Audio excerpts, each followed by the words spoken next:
Hello, welcome to ఉద్యోగ సాధన. ఈ వీడియోలో ఈరోజు న్యూస్ పేపర్స్లో వచ్చిన ఎడ్యుకేషన్ అప్డేట్స్ మరియు మోస్ట్ ఇంపార్టెంట్ కరెంట్ అఫైర్స్ అన్నీ 1 by 1 డిస్కస్ చేద్దాం. ఈ వీడియోలో 2 or 3 న్యూస్ పేపర్స్ అన్నింటినీ కవర్ చేస్తున్నాను.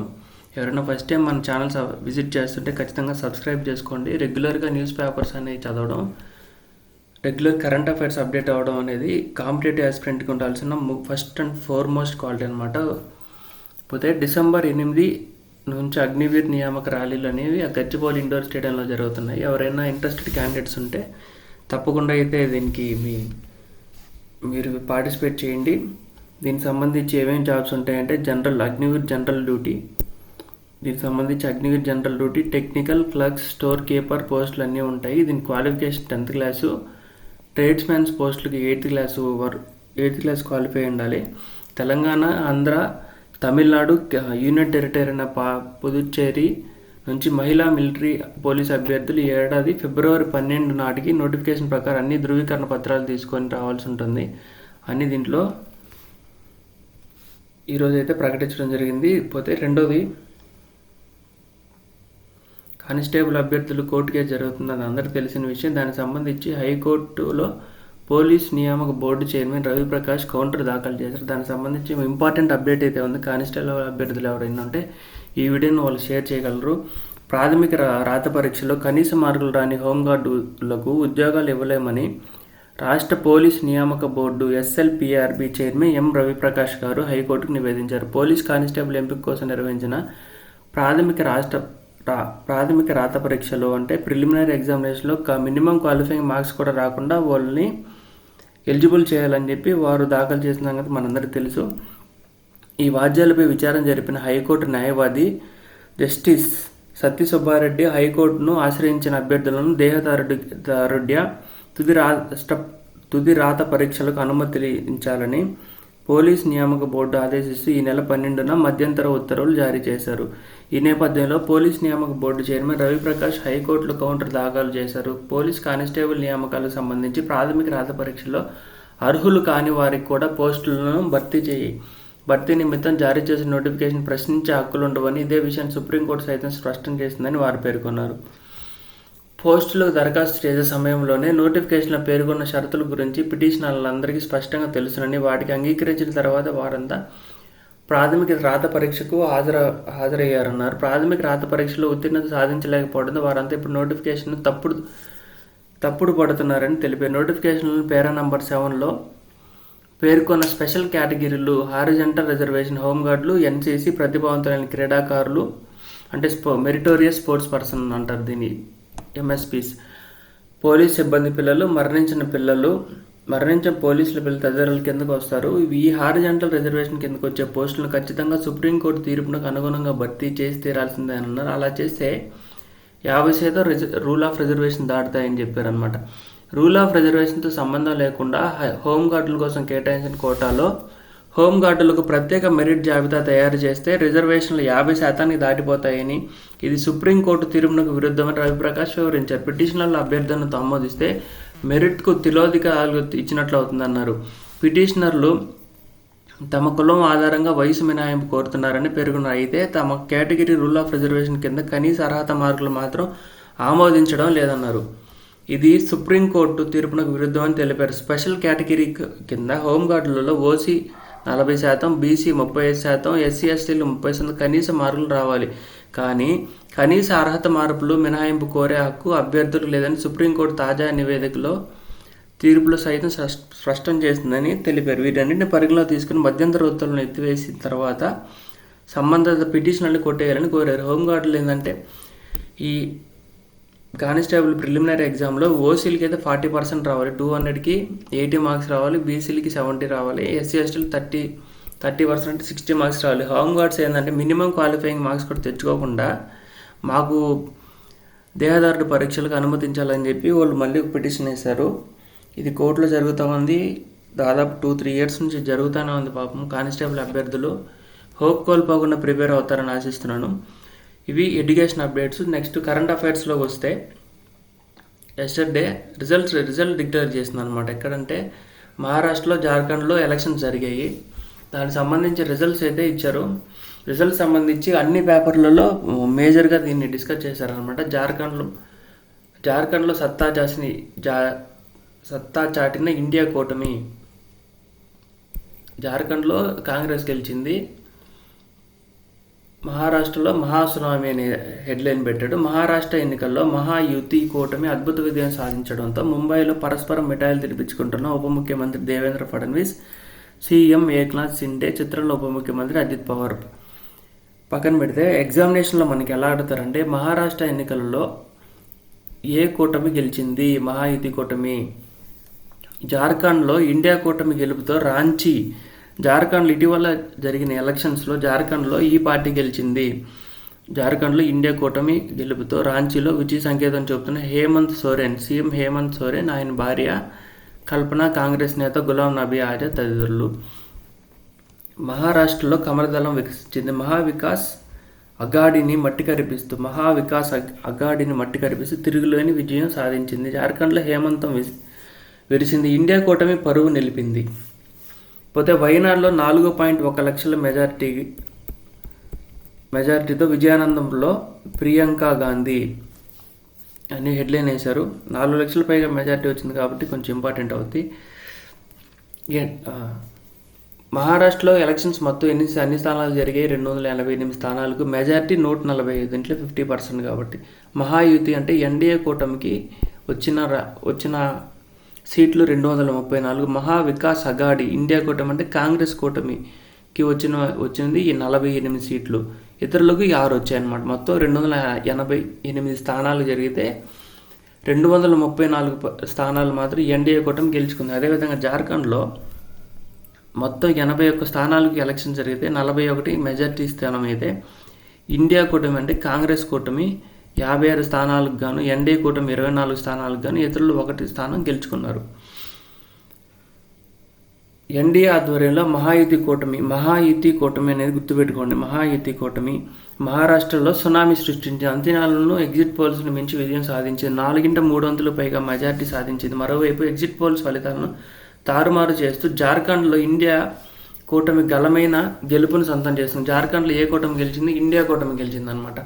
ఇక వయనాడ్లోనూ లోక్సభ ఉప ఎన్నికల్లో వయనాడ్లో కూడా ఎలక్షన్స్ జరిగాయి. వయనాడ్ లోక్సభ ఉప ఎన్నికల్లో కాంగ్రెస్ నేత ప్రియాంక గాంధీ భారీ మెజార్టీతో గెలిచారు. పలు రాష్ట్రాల్లో జరిగిన అసెంబ్లీ ఉప ఎన్నికల్లో భాజపా ఆధిక్యం సాధించింది. పశ్చిమ బెంగాల్లో తృణమూల్, కర్ణాటకలో కాంగ్రెస్ గెలిచాయన్నమాట. ఇటీవల జరిగిన ఈ ఎన్నికలకు సంబంధించి ఫలితాలను శనివారం వెల్లడించారు. మహారాష్ట్రలో, జార్ఖండ్లలో అధికార పార్టీలు విజయం సాధించడం విశేషం. మహారాష్ట్రలోను, జార్ఖండ్లోను అధికార పార్టీలే మళ్ళీ విజయాన్ని సాధించారన్నమాట. మహారాష్ట్రలో విజయం భాజపాకు గొప్ప బలాన్ని ఇచ్చింది. లోక్సభ ఎన్నికల్లో పూర్తి మెజార్టీ సాధించలేకపోయిన ఆ పార్టీ హర్యానా అసెంబ్లీ ఎన్నికల్లో కొంత బలాన్ని ఇవ్వగా తాజా ఫలితాలు మరింత స్ఫూర్తిని నిలిపాయి. మహారాష్ట్ర ఎన్నికల్లో విజయం సాధించడంలో ఇప్పుడు అందరి దృష్టి దేవేంద్ర ఫడ్నవీస్పై పడింది. మహారాష్ట్రలో విజయం సాధించి అందరి దృష్టి దేవేంద్ర ఫడ్నవీస్పై పడింది. ఎన్నికల్లో ఘన విజయానికి ఆయనే సూత్రధారి. దీంతో ఆయనే ముఖ్యమంత్రి అవుతారనే ప్రచారం జరుగుతుంది. మహారాష్ట్రలో విజయం సాధించిన మహాయుతి కూటమిని ప్రధాని మోదీ అభినందించారు. జార్ఖండ్లో గెలిచిన హేమంత్ సోరెన్ కూడా నరేంద్ర మోడీ గారు అభినందనలు, శుభాకాంక్షలు అయితే తెలపడం జరిపింది. మహారాష్ట్ర ఎన్నికల్లో మహాయుతి సంచలన విజయం సాధించింది. మొత్తం 288 స్థానాలకు గాను 200 ఈ మొత్తం స్థానాలు ఇటీవల జరిగిన ఎన్నికలలో మహారాష్ట్రలో అని చెప్పి ఒక సైడ్ మహారాష్ట్ర, జార్ఖండ్ అని ఒక సైడ్ ఇచ్చేస్తారు, ఇంకో 2 రాష్ట్రాలు ఇస్తారు. యూతల సైడ్ ఏం చేస్తారంటే ఎన్ని స్థానాలకి ఎన్నికలు జరిగాయని చెప్పి ఆప్షన్ ABCD ఇస్తారు. వాటిని మ్యాచ్ ద ఫాలోయింగ్ అని చెప్పి క్వశ్చన్ అడిగే ఆస్కారం ఉంది. కొంచెం జాగ్రత్తగా నోట్ చేసుకుంటూ ఉండండి. మహారాష్ట్ర ఎన్నికల్లో మహాయుతి సంచలన విజయం సాధించింది. మొత్తం 288 స్థానాలకు 234 స్థానాలతో ప్రభంజనం సృష్టించడం జరిగింది. మహావికాస్ అఘాడీ 48 సీట్లకే పరిమితం అయిందనమాట. మహాయుతి తిరుగులేని ఆధిపత్యాన్ని ప్రదర్శించి 149 సీట్లలో పోటీ చేసిన భాజపా 132 నియోజకవర్గాల విజయం సాధించి అతిపెద్ద పార్టీగా అవతరించింది. మిగతా పార్టీలు ఏవి దరిదాపులో కూడా లేవు. రాష్ట్ర ప్రభుత్వం ప్రవేశపెట్టిన లడ్కీ బెహన్తో పాటుగా మోదీ కరిష్మా. మహారాష్ట్ర ప్రభుత్వం ప్రవేశపెట్టిన పథకం ఏందమ్మా? లడ్కీ బెహన్. పాటు మోదీ గారి కరిష్మా, భాజపా అనే దేవేంద్ర ఫడ్నవీస్ కృషితో ఆర్ఎస్ఎస్ పట్టు హిందుత్వ కార్డు ఎన్నికల్లో మహాయుతి ఘన విజయానికి దోహదం చేశాయి. ఇవన్నీ పొలిటికల్ అజెండాస్ ఏమో. కాంపిటేటివ్లో మాత్రం ఇంపార్టెంట్ ఏంటంటే లడ్కీ బెహన్ పథకాన్ని ప్రవేశపెట్టిన రాష్ట్రం మహారాష్ట్ర, అది ఇంపార్టెంట్. మరాఠా కోటాకు వ్యతిరేకంగా ఓబీసీల్లో ఐక్యత తేవడము పని చేసింది. అసలైన శివసేన, ఎన్సీపీ, ఏఓలతో కూడా ఈ ఎన్నికల్లో తెలిపింది. 6 నెలల కిందట లోక్సభ ఎన్నికల్లో ఘన విజయం సాధించిన ఎంవీఏ ఈసారి పూర్తిగా చతికిలబడింది. మహారాష్ట్రలో ఓట్ల శాతం ఈ విధంగా ఉందన్నమాట. భాజపా పార్టీకి 26%, దాదాపుకి 27%, శివసేనకు వచ్చి 12%, ఎన్సీపీకి 9%, కాంగ్రెస్కి అయితే 12.4%, ఇతరులకి అన్నీ వచ్చాయన్నమాట. ఇది క్లియర్ అబ్స్ట్రాక్ట్. ఎన్నికల ముందు కూటమిగా ఏర్పడిన తర్వాత 50 ఏళ్లలో ఇంతటి భారీ విజయాన్ని ఎవరికి దక్కలేదు. కోప్రి, పంచ్పాడి నుంచి 1.20 లక్షలకు పైగా మెజారిటీతో ముఖ్యమంత్రి శివసేన అధినేత ఏక్నాథ్ షిండే. శివసేన అధినేత ఎవరు? శివసేన పార్టీ అధినేత ఎవరు? ఏక్నాథ్ షిండే. బారామతి నుంచి సోదరుడి కుమారుడైన యుగేంద్ర పవార్ ఎన్సీపీ అధినేత అజిత్ పవార్ 1,00,000 పైగా మెజారిటీతో విజయం సాధించగా అజిత్కు 1,81,132 ఓట్లు రాగా యోగేంద్రకు 80,233 ఓట్లు వచ్చాయి. నాగపూర్, నైరుతి సీట్లో దేవేంద్ర ఫడ్నవీస్. ఇన్ కేసు దేవేంద్ర ఫడ్నవీస్ ముఖ్యమంత్రిగా కానీ చేశారంటే దేవేంద్ర ఫడ్నవీస్ మహారాష్ట్రలో ఏ నియోజకవర్గానికి సంబంధించిన వ్యక్తి అనే ఎగ్జామ్ పాయింట్లో అడిగే విధానం ఉంది. కాబట్టి నాగపూర్ నైరుతి సీట్ నుంచి దేవేంద్ర ఫడ్నవీస్ గెలవడం జరిగింది. అయితే గతంలో కంటే ఆయన మెజార్టీ తగ్గింది అనమాట. అది ఇంతకు పొలిటికల్. 2014 భాజపాకు 122 వస్తే 2019లో 105 సీట్లు, 2024లో 132 సీట్లు వచ్చాయన్నమాట భాజపాకి. ఫలితాలు లేదని వేవ్ను దాటి సునామీల ఫలితాలు వచ్చాయని ఉద్ధవ్ ఠాక్రే అంటే అపోజిషన్ పార్టీ మెంబర్. కాంగ్రెస్ అగ్రనేత బాలాసాహెబ్ ద్వారా పృథ్వీరాజ్ చౌహాన్ పరాజయం పాలయ్యారు. జార్ఖండ్లో ఇండియా ఈవీఎంలో ఒక పార్టీకి 10% రాకపోవడంతో ప్రతిపక్ష నేతకు అవకాశం లేకుండా పోయింది. కూటమిగా చూస్తే ఆ పదవి దక్కుతుంది. ప్రతిపక్ష నేత రావాలంటే కనీసం ఎన్ని రావాలి? 10% సీట్స్ రావాలన్నమాట. జార్ఖండ్లో ఇండియా కూటమి ఘన విజయం సాధించింది. మెజార్టీ అవసరమైన సీట్ల కంటే చాలా ఎక్కువ సీట్లను గెలుచుకుంది. వాస్తవానికి భాజపా ఇక్కడ గెలుస్తుందని ఆశలు పెట్టుకుంది. అవినీతి అంశం ప్రభావితం చేస్తుందని భావించింది. కానీ ప్రజలు జార్ఖండ్ ముక్తి మోర్చా నేతృత్వంలోని ఇండియా కూటమిని గెలిపించారు. జార్ఖండ్లో గల పార్టీ జార్ఖండ్ ముక్తి మోర్చా వరుసగా రెండోసారి ఆ కూటమికి పట్టం కట్టే 2019 47 సీట్లనే గెలుచుకుంది. ఇప్పుడు 56 సీట్లు గెలుచుకుందనమాట. అవినీతి కేసులో జైలుకెళ్లి ప్రస్తుతం బెయిల్పై ఉన్న హేమంత్ సోరెన్ కూటమిని ముందుండి నడిపించాడు. హేమంత్ సోరెన్ ప్రజాస్వామ్య పరిరక్షణ పాస్ అయ్యామని విజయానందంతో హేమంత్ సోరెన్ వ్యాఖ్యానించారు. తాము చేసిన పనులకు మంచి ఫలితాలు వచ్చాయని పేర్కొన్నారు. సోరెన్ కుటుంబంలో హేమంత్, కల్పన బసంతులు విజయం సాధించారు. జేఎంఎం నుంచి వెళ్ళిపోయిన భాజపాలో చేరిన చంపయ్య సోరెన్ గెలిచారు. జేఎంఎం అంటే జార్ఖండ్ ముక్తి మోర్చా. ఉప ఎన్నికల్లో ఈ ఎలక్షన్స్ మహారాష్ట్ర, జార్ఖండ్తో పాటుగా కొన్ని రాష్ట్రాల్లో ఉప ఎన్నికలు కూడా జరిగాయి. అక్కడుండే సినారీస్ పట్టుకుని ఉత్తరప్రదేశ్లో, బీహార్, రాజస్థాన్, అస్సాంలలో ఎన్డీఏ విజయం సాధించగా పశ్చిమ బెంగాల్లో అధికారంలో గల పార్టీ తృణమూల్ కాంగ్రెస్, కర్ణాటకలో కాంగ్రెస్, పంజాబ్లో ఆమ్ ఆద్మీ పార్టీ పట్టు నిలుపుకున్నాయి. మధ్యప్రదేశ్లో మిశ్రమ ఫలితాలు వచ్చాయి. భాజపా, కాంగ్రెస్ చెరోడు గెలుచుకున్నాయి. కేరళలో వైనాడ్, మహారాష్ట్రలో నాందేడ్ లోక్సభలో సీట్లను కాంగ్రెస్ నిలబెట్టుకుంది. వైనాడ్లో ప్రియాంక గాంధీ అత్యధికంగా 4 లక్షల పైగా మెజార్టీ రాగా నాందేడ్లో 1,400 పైగా ఓట్లు తేడాతో కాంగ్రెస్ అభ్యర్థి రవీంద్ర చవాన్ గెలుపొందారు. ఇవన్నీ statements Chandrababu Andhra Pradesh CM statement ఇచ్చారు, పవన్ కళ్యాణ్ గారు స్టేట్మెంట్ ఇచ్చారు, పురంధరేశ్వరి స్టేట్మెంట్స్ అవసరం లేదు మనకి. విశాఖ కేంద్రంగా గ్రోత్ హబ్ అని చెప్పి ప్రయోగాత్మకంగా 4 చోట్ల వికసిత్ భారత్ లక్ష్యం ఉంది కదా, Viksit Bharat central government scheme అది. వికసిత్ భారత్ లక్ష్యంగా 4 నగరాల ఆదర్శంగా తీసుకొని నీతి ఆయోగ్ ఆర్థిక ప్రణాళికలు రచిస్తోంది. ఇందుకు ప్రాథమిక కసరత్తు ఇప్పటికే పూర్తయిన. దేశంలో మొత్తం 20 నగరాల్లో అమలు చేయాలని నిర్ణయించారు. ప్రయోగాత్మకంగా 4 నగరాలు ఎంపిక చేశారు. 4 నగరాల్లో ఒక నగరం విశాఖ ఉంది కాబట్టి ఆంధ్రప్రదేశ్ పాయింట్ ఆఫ్ వ్యూలో విశాఖపట్నం అనేది కొంచెం ఇంపార్టెంట్ అవుద్ది.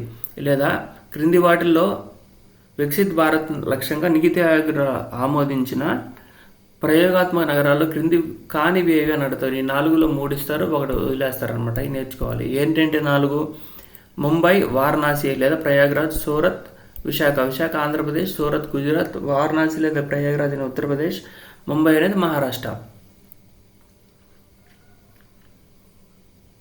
విశాఖ పరిధిలోకి ఏమేమి వస్తాయంటే విశాఖపట్నం, అనకాపల్లి, విజయనగరం, శ్రీకాకుళం, పార్వతీపురం మన్యం, అల్లూరు సీతారామరాజు, కాకినాడ, తూర్పుగోదావరి. ఈరోజు నేషనల్ క్యాడెట్ కోర్స్ డే కాబట్టి దీనికి సంబంధించిన ఎడిటోరియల్ ఆర్టికల్ని ఫుల్ ఫ్లెడ్జ్డ్గా ఈనాడు పేపర్లో అనేది ప్రచురించారు. మనం గుర్తుపెట్టుకోవాల్సింది ఏంటంటే ఎన్సిసి డే ఎప్పుడంటే ఈరోజు 24 నవంబర్.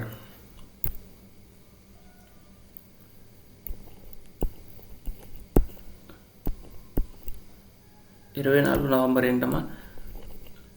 NCC day.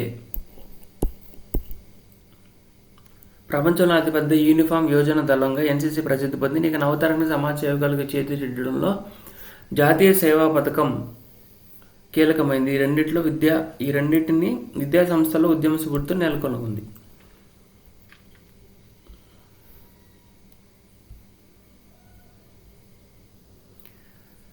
కొన్ని ఇంపార్టెంట్ కరెంట్ అఫైర్స్ సంబంధించి వైనాడులో ప్రియాంక విజయానంద. వైనాడులో 4.1 లక్షల మెజార్టీతో ఎవరు గెలిచారని అడిగితే ప్రియాంక గాంధీ, కాంగ్రెస్ పార్టీ అభ్యర్థి. డిఎస్సికి సంబంధించి కొన్ని బిట్స్ ఇచ్చారు, 3 బిట్స్ ఇచ్చారు. దానికి సంబంధించి ఆన్సర్స్ కూడా మనం టిక్ చేసేద్దాం. 1997 ఉత్తరప్రదేశ్లో కన్యాల్ సింగ్ ప్రభుత్వాన్ని రద్దు చేయాలని అప్పుడు రాష్ట్రపతి కేఆర్ నారాయణ సిఫార్సు చేసిన ప్రభుత్వం ఏంటి? దానికి ఆప్షన్ 2 యునైటెడ్ ఫ్రంట్. బీహార్లోని ఆర్జేడీ ప్రభుత్వాన్ని రద్దు చేయాలని కేంద్ర ప్రభుత్వం చేసిన సిఫార్సును తిరస్కరించిన రాష్ట్రపతి ఎవరు? దానికి ఆప్షన్ 3 కేఆర్ నారాయణ. క్రింది వాటిలో రాష్ట్రపతి కేఆర్ నారాయణను కేంద్ర ప్రభుత్వం సలహా లేదా సిఫార్సును తిరస్కరించిన సందర్భాన్ని గుర్తించండి. సుప్రీంకోర్టు న్యాయమూర్తుల నియామకం, కార్గిల్ యుద్ధ సమయంలో రాజ్యసభలో చర్చ జరగాలని విన్నపం, నూతన టెలికమ్యూనికేషన్ విధానం, ఇండియన్ ఎయిర్లైన్స్ నష్టాల బాట నుంచి రక్షించడానికి 125 కోట్ల ప్యాకేజీ. ఇవన్నీ రాష్ట్రపతి కేఆర్ నారాయణ సంబంధించి ఇచ్చినట్టుంది. వైనాడులో ఎవరు గెలిచారు? కాంగ్రెస్ పార్టీ అభ్యర్థి ప్రియాంక గాంధీ గెలిచారు. దీని మీద స్టేట్మెంట్ ఏంటంటే ఈ విజయంపై ప్రియాంక గాంధీ హర్షం వ్యక్తం చేశారు. నా మీద నమ్మకం పెట్టుకుని ఉంచిన వైనాడు ప్రజలకు కృతజ్ఞతలు. పార్లమెంట్లో మీ గొంతుకును వినిపించేందుకు ఆసక్తిగా ఎదురుచూస్తున్నానని చెప్పి ఎక్స్లో ఆవిడ పోస్ట్ చేశారు. వైనాడు విజయంతో నెహ్రూ గాంధీ కుటుంబంలో దక్షిణాది ప్రాధాన్యం గురించి వహించిన 3వ వ్యక్తిగా ప్రియాంక గాంధీ గుర్తింపు పొందారు. ఇదివరకు ఇందిరాగాంధీ, రాహుల్ గాంధీ దక్షిణాది నుంచి ప్రాతినిధ్యం వహించారు. అంతేకాదు ఒకేసారి 3 నెహ్రూ గాంధీ కుటుంబ సభ్యులు పార్లమెంట్లో ఉంటారు. సోనియా గాంధీ, రాహుల్ గాంధీ, ఇప్పుడు వైనాడు నుంచి ప్రియాంక గాంధీ అనమాట. ఒకటే ఫ్యామిలీలో 3 గాంధీలు ఒకటేసారి పార్లమెంట్లో పాల్గొనడం జరుగుతుందన్నమాట. 2024 మొత్తం మెజార్టీ 4 లక్షల పైగా మెజార్టీ ఉంది.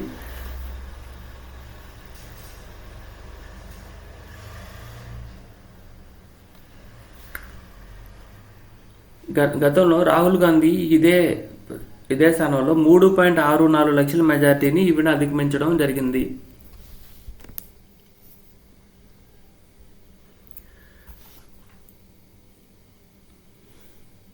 త్వరలో కింగ్ చార్లెస్ భారత పర్యటన అని చెప్పి ఒక ఆర్టికల్ ఇచ్చారమ్మ. కింగ్ చార్లెస్, బ్రిటన్ రాజు కింగ్ చార్లెస్ III తన సతీ సమేతంగా భారత్లో అధికారికంగా పర్యటించనున్నారు. ఈ ఏడాది ప్రారంభం నుంచి క్యాన్సర్ చికిత్స పొందుతూ కోలుకుంటున్న ఆయనకు ఈ పర్యటన గొప్ప ఉపశమనం కలిగిస్తుంది. ఆయన తల్లి క్వీన్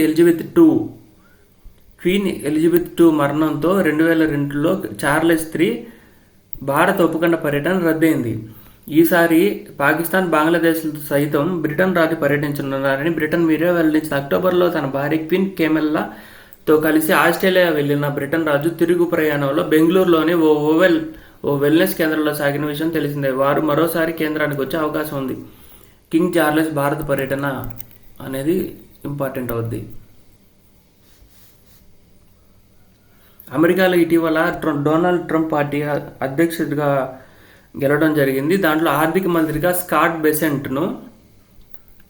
బెసెంట్ను ప్రకటించారనమాట. వాషింగ్టన్ అమెరికా అధ్యక్షుడిగా ఎన్నికైన ట్రంప్ వివిధ కీలక శాఖల విభాగాలు శుక్రవారం కొత్త అధిపతులు నామినేట్ చేశారు. వారు తన అజెండాను నెరవేరుస్తారని ఆయన ఉద్ఘాటించారు. అంతర్జాతీయ మదుపరి స్కాట్ బెసెంట్ను ఆర్థిక మంత్రిగా ట్రంప్ నామినేట్ చేశారు. మన మహత్తర దేశ 250 వార్షికోత్సవం సందర్భంగా స్కాట్ అమెరికన్ స్వర్ణయుగాన్ని తీసుకురావడంలో తోడ్పడతాడని ప్రకటించారు. పెట్టుబడులు గమ్యస్థానంగా, నవీకరణ చిరునామాగా అమెరికన్ డాలర్ను ప్రపంచానికి రిజర్వ్ కరెన్సీగా కొనసాగించడానికి స్కాట్ కీలక పాత్ర పోషిస్తారని ట్రంప్ చెప్పారు. కాగా కార్మిక మంత్రి పదవికి తాను నామినేట్ చేసిన లోరీ చావెజ్ డియోర్కు వ్యాపారులు, కార్మికుల నుంచి పూర్తి మద్దతు లభిస్తుందని, అన్ని వర్గాలు కలిసి అమెరికాను సుసంపన్నంగా బలీయంగా తీర్చిదిద్దాయని ఆయన ఉద్ఘాటించారు. వ్యాధుల అదుపు నివారణ కేంద్రం సిడిసి డైరెక్టర్గా డాక్టర్ డేవ్ వెల్డన్ను, ఆహార ఔషధ నియంత్రణ సంస్థ ఎఫ్డిఏను డైరెక్టర్ మార్టీ మెగార్గా నామినేట్ చేశారు. దీంట్లో మనం గుర్తుపెట్టుకోవాల్సింది ఏంటంటే ఆర్థిక మంత్రి ఎవరు?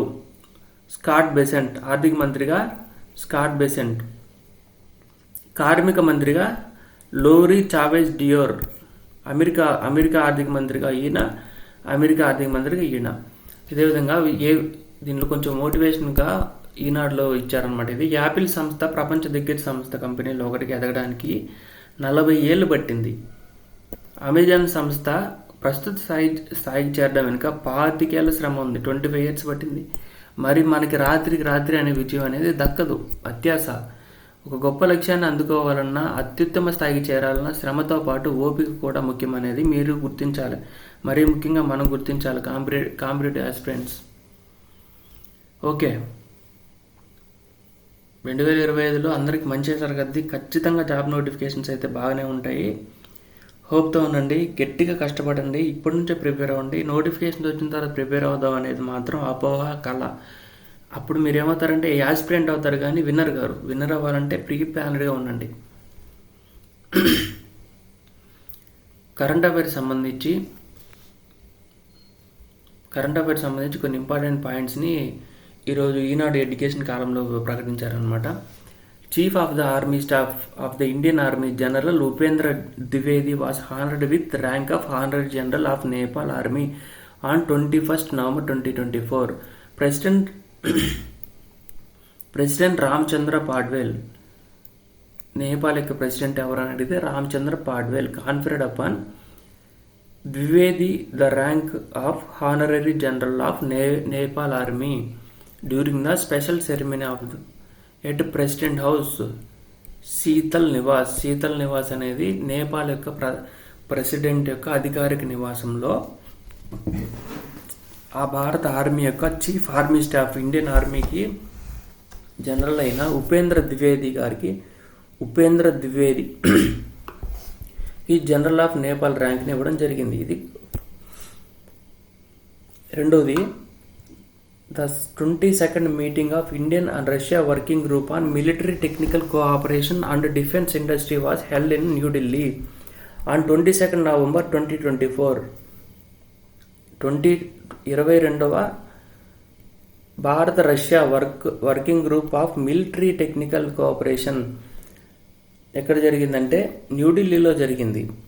The meeting was co-chaired by Sanjeev Kumar, secretary defence production, ministry of defence, and ఎబర్ట్స్ టాయ్, first deputy director of federal service of military technical cooperation Russia.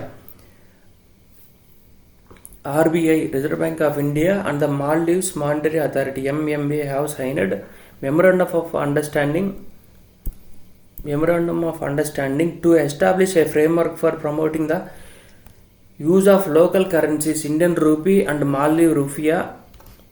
భారతదేశ currency Indian rupee, Maldive currency Indian rupee, Maldivian rufiyaa in cross-border transactions. The MOU was signed by the RBI Governor Shaktikant Das, MMA Governor Ahmad Munwar in Mumbai on 21st November 2024. ఇది important అయ్యే అవకాశం ఉంది. ఇటీవల భారతదేశం ఏ విదేశీ కరెన్సీతో ఒప్పందం కుదుర్చుకుంది? ఎందుకని? క్రాస్ బోర్డర్ ట్రాన్సాక్షన్స్ అనమాట. సరిహద్దు అవతల కూడాను ట్రాన్సాక్షన్ జరుపుకోవడానికి, అంటే లావాదేవీలు జరుపుకోవడానికి కోసం. ఇక్కడ రిజర్వ్ బ్యాంక్ ఆఫ్ ఇండియా భారతదేశం తరపు నుంచి మాల్దీవ్ సంబంధించి మాల్దీవ్స్ మానిటరీ అథారిటీ, భారతదేశం యొక్క reserve bank governor Shaktikanta Das, MMA యొక్క governor Munawar Ahmed, union education minister Dharmendra Pradhan and labour and employment ministry Mansukh Mandaviya. ఇక్కడ రెండు మినిస్టర్లు ఇచ్చేశాడు. యూనియన్ మినిస్టర్ ఎవరంటే యూనియన్ మినిస్టర్ ఆఫ్ ఎడ్యుకేషన్ విద్యాశాఖ మంత్రి Dharmendra Pradhan, labour and employment ministry కార్మిక మరియు ఉపాధి శాఖ మంత్రి Mansukh Mandaviya launched a report title jobs at your door step, a job diagnostics for young people in new Delhi on 22nd November 2024. The report was published by the World Bank report that converts 6 states in India: Himachal Pradesh, Kerala, MP, Maharashtra, Odisha and Rajasthan. వీళ్ళిద్దరు కలిసి ఏం చేశారంటమా, jobs at your door step, a job diagnostic for young people అనే ఒక రిపోర్ట్ని launch చేశారు. ఎవరెవరు? Union minister of education Dharmendra Pradhan గారు, లేబర్ మినిస్టర్ ఎవరు? మాన్సుఖ్ మాండవియా. కొన్ని నోటిఫికేషన్ సంబంధించి ఈనాడులో ప్రచురించడం జరిగింది. BEL Bharat electronics limited fixed tenure ప్రాతిపదికన కాంట్రాక్ట్ పోస్టులు అనమాట. ఇవి మొత్తం 229 పోస్టులు ఉన్నాయి. 400 రూపాయలు అప్లికేషన్ ఫీజు. అర్హులైన వారికి లాస్ట్ డేట్ వచ్చి December 10. ఇవన్నీ ఇంజనీరింగ్ డిపార్ట్మెంట్ సంబంధించిన పోస్టులు. రెండోది వచ్చి UGC పోస్ట్ గ్రాడ్యుయేషన్ ఎవరైతే కంప్లీట్ చేసుకున్నారో వాళ్ళు UGC తరఫున నేషనల్ ఎలిజిబిలిటీ టెస్ట్ నోటిఫికేషన్ విడుదలైంది. దరఖాస్తు రుసుము 1150 రూపాయలు. ఆన్లైన్ తేదీ లాస్ట్ ఇది ఇచ్చారు. BSc పారామెడికల్ కోర్సులకు సంబంధించి ఇది ఇక్కడ ఉంది, మీరు చదువుకోవచ్చు.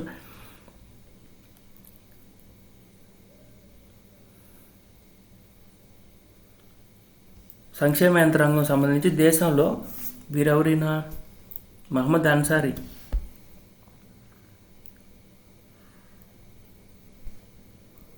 ఉపరాష్ట్రపతిగా 2007 నుంచి 2017 వరకు ఈయన సంబంధించి 2 ఆర్టికల్స్ ప్రకటించారు అనమాట. మానవ హక్కులకు సంబంధించి ఒక ఆర్టికల్, మైనార్టీ కమిషన్ గురించి ఒక ఆర్టికల్ ఇచ్చారు. దీన్ని మీకు ట్యాగ్ చేస్తాను, పిన్ చేస్తాను, ఎవరిని కావాల్సిన డౌన్లోడ్ చేసుకొని క్లియర్గా చదువుకోండి. ఎందుకంటే ఇప్పుడు కరెంట్ అఫైర్స్లో ఒకసారి చదివారనుకోండి, నెక్స్ట్ మీరు పాలిటీలు చదివినప్పుడు ఏదంటే రివిజన్ లాగా యూజ్ అవుతుంది అనమాట. ఎక్కడి నుంచి ఏ బిట్ వచ్చినా మనకు అవసరమే. జాతీయ మానవ హక్కుల కమిషన్ గురించి కూడా ఇంకో ఆర్టికల్ కూడా ప్రచురించడం జరిగింది. ఇప్పుడు NHRC మొదటి చైర్మన్గా ఎవరున్నారంటే రంగనాథ్ మిశ్రా. మహారాష్ట్రలో ఎవరు గెలిచారమ్మా? ఇది ఇప్పటి వరకు మనం చదివినంత ఈనాడు కంప్లీట్ అయింది. ఇప్పుడు సాక్షిలు ఆల్రెడీ మనం చదివినయే. ఎక్కడైనా ఇంపార్టెంట్ ఉంటే వాటిని నేను ఫోకస్ చేస్తాను, అన్ఇంపార్టెంట్ స్కిప్ చేసుకుంటూ వెళ్తూ ఉంటాను. ఎందుకంటే ఆల్రెడీ మన టైం వేస్ట్ అవ్వకూడదు కదా. మహావిజయం మహారాష్ట్రలో మొత్తం 288 స్థానాలు 233 గెలిచారని ఆల్రెడీ డిస్కస్ చేసాం. జార్ఖండ్లో ఇండియా కూటమి మళ్ళీ అధికారంలోకి వచ్చింది. 81 స్థానాల్లో 56 గెలుచుకుంది. సీఎంగా ఫడ్నవీస్ అభ్యర్థి ఉంటారని చెప్పారు. ప్రియాంక గాంధీ, ఇది ఇంపార్టెంట్, అన్నిట్లో హెడ్లైన్స్ వస్తూ ఉంది. వైనాడులో ప్రియాంక గాంధీ ఎన్ని లక్షల మెజార్టీ? 4 లక్షల మెజార్టీ. ఇది చూడండి, ఇది సపరేట్ ఆర్టికల్ అనమాట. ఈనాడులో ప్రచురించకుండా సాక్షిలో ప్రచురించారు. కొంచెం ఇంపార్టెంట్ ఆర్టికల్, కొంచెం ఫోకస్ చేయండి. బొప్పాయి, నిమ్మ, కోకో, టమోటా ఆయిల్ ఫామ్లలో ఉత్పాదకతలు AP నెంబర్ 1లో ఉంది. మిరప, మామిడి, స్వీట్ ఆరెంజ్, పసుపులో 2వ స్థానంలో ఉంది. ఇది ఇండియన్ ఎకానమీ సంబంధించి ఇంపార్టెంట్ అవుద్ది. ఇండియన్ ఎకానమీలో AP ఎకానమీ. రాష్ట్రంలో ఉద్యాన సాగు 45.58 లక్షల ఎకరాలు, ఉత్పత్తి 366.53 లక్షల టన్నులు వెల్లడించిన సోషియో ఎకనామిక్ సర్వే. రాష్ట్ర వృద్ధిలో ఉద్యాన పంటలు కీలక పాత్ర పోషిన AP ఉద్యానవన పంటల హబ్బుగా మారుతుంది. బొప్పాయి, నిమ్మ, కోకో, టమోటా ఆయిల్ ఫామ్ ఉత్పాదకులు దేశంలోనే రాష్ట్రం మొదటి స్థానంలో ఉంది. టమోటా ఉత్పత్తిలో క్రింది వాటిలో ఏ రాష్ట్రం దేశంలో అగ్రగామిగా ఉంది? బొప్పాయి ఉత్పత్తిలో ఏ రాష్ట్రం అగ్రగామిగా ఉంది? నిమ్మ ఉత్పత్తిలో, కోకో ఉత్పత్తిలో అని అడిగితే AP. మిరప, మామిడి, స్వీట్ ఆరెంజ్, పసుపు ఉత్పాదకతలు 2వ స్థానంలో ఉంది. 2023-24 సామాజిక ఆర్థిక సర్వే వెల్లడించి 2023-24 ఎందుకు ఇచ్చారంటే అప్పుడు జగన్ ఉన్నాడు కాబట్టి జగన్మోహన్ చేశారని చెప్పుకుంటున్నారు అనమాట. 2023-24లో 1,43,329 ఎకరాలు ఉద్యానవన పంటల సాగు చేపట్టినట్లు తెలిపింది. ఉద్యాన పంటల సాగును ప్రోత్సహించేందుకు ప్రభుత్వం అనేక చర్యలు తీసుకుంది. ప్రధానంగా రాయలసీమ ప్రాంతం ఉద్యాన హబ్గా తయారవుతుందని పేర్కొంది. రాష్ట్రంలో 45.58 లక్షల ఎకరాలు ఉద్యాన పంటలు సాగు అవుతుండగా అందులో 43% అంటే 19.50 లక్షల ఎకరాలు రాయలసీమలోని సాగు అవుతుందని తెలిపింది. రాష్ట్రంలో ఉద్యాన పంటల ఉత్పత్తి 366.53 లక్షల మెట్రిక్ టన్నులు ఉండగా అందులో 52% అంటే 189.69 దాదాపు 190 లక్షల మెట్రిక్ టన్నులు రాయలసీమలోనే ఉత్పత్తి అవుతున్నట్టు వివరించింది. మెట్ట ప్రాంతాల్లో తక్కువ ఆదాయం వచ్చే పంటలకు బదులు ఎక్కువ లాభదాయకమైన ఉద్యాన పంటల సాగును ప్రభుత్వం ప్రోత్సహిస్తుందని తెలిపింది. ఉద్యాన పంటల ఉత్పాదకత నాణ్యత పెంపుదల కోసం ప్రభుత్వం రైతు భరోసా కేంద్రాల ద్వారా తోటబడి పేరుతో సలహాలు సూచనలు ఇస్తోందని, ఇలాగే విపత్తులో దెబ్బతిన్న పంటలకు ఇన్పుట్ సబ్సిడీ ఇచ్చి ఆదుకుందని తెలిపింది. ఉద్యాన పంటలు దెబ్బతిన్న రైతులకు ఇన్పుట్ సబ్సిడీ కూడా చెల్లించిందని చెప్పారు. ఓకే, ఇది కూడా ఒక స్క్రీన్ షాట్ తీసుకోండి. 2023-24 ఉద్యాన పంటల సాగు విస్తీర్ణం పండ్లు ఈ విధంగా ఉన్నాయి, తోటలు ఈ విధంగా ఉన్నాయి. ఇక్కడ మనం ఈ ఆర్టికల్లో మనకు కరెంట్ అఫైర్స్ పాయింట్ ఏంటంటే, బొప్పాయి, నిమ్మ, కోకో, టమోటా, ఆయిల్ పామ్లలో రాష్ట్రం దేశంలోనే మొదటి స్థానంలో ఉందని ఒక పాయింట్. రెండోది వచ్చి మిరప, మామిడి, స్వీట్ మ్యాంగో, స్వీట్ ఆరెంజ్, పసుపు ఉత్పాదకతలో 2వ స్థానంలో ఉందని చెప్పి సోషియో ఎకనామిక్ సర్వే చెప్పింది కాబట్టి కొంచెం ఇంపార్టెంట్. గ్రూప్స్ సంబంధించి జనరల్ స్టడీస్లో ఇండియన్ జాగ్రఫీలో సహజ ఉద్భిద సంపద అనే జాతీయ అటవీ విధానం గురించి ఎడిటోరియల్ ఆర్టికల్ ఇచ్చారు. Interested candidates may go through it. Forbes జాబితాలో తారామండల్ వైఎస్ జగన్ హయాంలో ప్రారంభమైంది.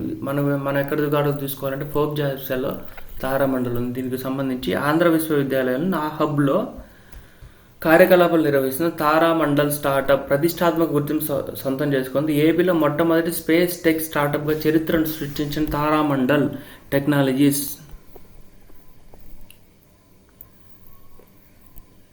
ఫోర్బ్స్ ఇండియా 2024లో డి గ్లోబలిస్ట్ ప్రకటించిన టాప్ 200 స్టార్టప్స్లో చోటు దక్కించుకుంది. ప్రపంచవ్యాప్తంగా ఈ దాదాపు 50 దేశాల నుంచి 30,000 పైగా స్టార్టప్స్ ఈ జాబితాలో చోటు దక్కించుకున్న పోటీ పడగా ఇందులో 200 స్టార్టప్స్ మాత్రమే ఎంపిక చేశారు. ఏపీ నుంచి తారామండల్ మాత్రమే ఉండడం విశేషం. సుస్థిరమైన ఉపగ్రహ సాంకేతిక పరిజ్ఞానం రూపొందించేలా, అంతరిక్ష వ్యర్థాలను తగ్గించే ప్రపంచ మిషన్ దోహదపడేలా అంశాలపై తారామండల్ స్టార్టప్ సంస్థ కార్యకలాపాలు నిర్వహిస్తుంది. ఇది వైఎస్ఆర్సీపీ ప్రభుత్వంలో ఏర్పడింది స్టార్టప్లు.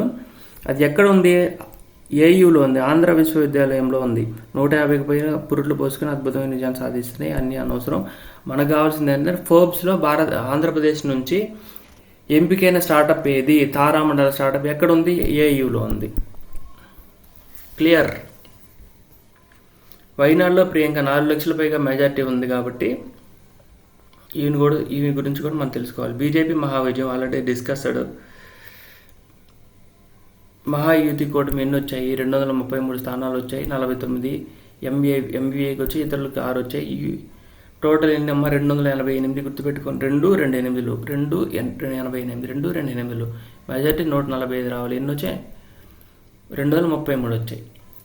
మహారాష్ట్ర 288. జార్ఖండ్లో మొత్తం ఎన్ని వచ్చాయి? 81 వచ్చాయి. 81 స్థానాలకు 81. విరాట్ కోహ్లీ నెంబర్ ఎంత? 18. దాన్ని రివర్స్ చేస్తే 81. జార్ఖండ్లో ఎన్ని స్థానాలు ఉన్నాయి? 81. దాంట్లో ఇండియా కూటమి 56 గెలుచుకుంది, ఎన్డీఏ 24 గెలుచుకుంది. మనకు కావాల్సింది ఏంటంటే టోటల్ ఎన్ని స్థానాలు ఉన్నాయి, ఇండియా కూటమి ఎన్ని గెలుచుకుంది, అక్కడి వరకు నేర్చుకోండి. వద్దు ఆఖరే మోసం చేశారు, ఓడిపోయిన వాళ్ళందరూ ఇవే చెప్తూ ఉంటారు. ఓకే అమ్మా, థ్యాంక్ యూ. ఈరోజు కరెంట్ అఫైర్స్ అనేవి. ఎవరైనా మన ఛానల్ సబ్స్క్రైబ్ చేసుకోకపోతే ఖచ్చితంగా సబ్స్క్రైబ్ చేసుకోండి. ఇప్పటికి కూడా రూరల్ ఏరియాస్లో న్యూస్ పేపర్స్ రావడం అనేది కొంచెం కష్టంగానే ఉంది. అలాంటి వాళ్ళు ఎవరైనా ఉంటే తప్పకుండా ఈ వీడియోని షేర్ చేయండి. రెగ్యులర్గా మనం ఈ న్యూస్ ఆర్టికల్స్ అనేవి ప్రచురిస్తాం. ఇంపార్టెంట్ కరెంట్ అఫైర్స్ని మాత్రం ఫోకస్ చేస్తాం. రిమైనింగ్ మాత్రం చాలా స్పీడ్గా 1.5x తీసుకెళ్తాం. థ్యాంక్ యూ అమ్మా, థ్యాంక్ యూ వెరీ మచ్.